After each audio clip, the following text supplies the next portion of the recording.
বাংলাদেশ এখনো পর্যন্ত আন্তর্জাতিক বাজারে কোনো সার্বভৌম বন্ড ছাড়েনি। এবার প্রথমবারের মতো চীনের মুদ্রা ইউয়ানে পান্ডা বন্ড ইস্যু করার প্রস্তুতি নিচ্ছে ঢাকা। চীনের অভ্যন্তরীণ বন্ড বাজারে বিদেশি সরকার বা প্রতিষ্ঠানের ইস্যু করা ইউয়ান ভিত্তিক বন্ডকে বলা হয় পান্ডা বন্ড। এর মাধ্যমে বাংলাদেশ চীনের বিশাল অভ্যন্তরীণ তারল্য থেকে অর্থ সংগ্রহ করতে পারবে। চীনের এক্সপোর্ট ইম্পোর্ট ব্যাংকের উচ্চ পর্যায়ের প্রতিনিধি দল ইতিমধ্যে বাংলাদেশ ব্যাংক, অর্থ মন্ত্রণালয় ও অর্থনৈতিক সম্পর্ক বিভাগের সঙ্গে বৈঠক করেছেন। প্রথম দফায় $50 মিলিয়ন সমপরিমাণ ছোট আকারের বাজার পরীক্ষা করার পরিকল্পনা রয়েছে।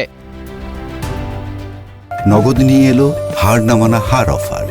সর্বনিম্ন 10,000 টাকা রেমিটেন্স নগদে পাঠালে থাকছে স্বর্ণের হার জেতার সুযোগ। পাশাপাশি ডলার ভিত্তিক ইউরো বন্ড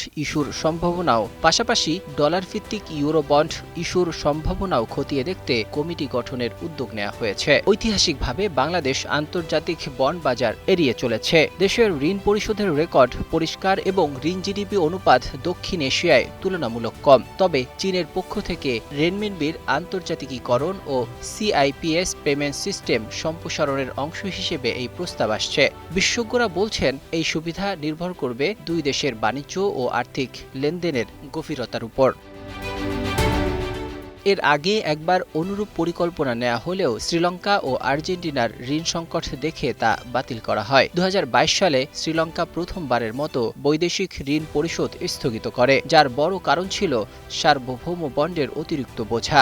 গবেষকরা বাংলাদেশ ও শ্রীলঙ্কার নীতিগত মিল নিয়ে সতর্ক করছেন। পান্ডা বন্ড ও ইউরো বন্ড রিজার্ভ চাপ কমাতে নতুন অর্থায়নের পথ খুলতে পারে। $50 মিলিয়ন পাইলট প্রকল্প সতর্কতার প্রমাণ। তবে ইতিহাস বলে, ছোট ঋণও যদি নিয়ন্ত্রণের বাইরে চলে যায় তাহলে বড় ঝুঁকি তৈরি করতে পারে। মূল চ্যালেঞ্জ হলো অর্থের সঠিক ব্যবহার এবং পরিশোধের বাস্তবসম্মত সক্ষমতা নিশ্চিত করা।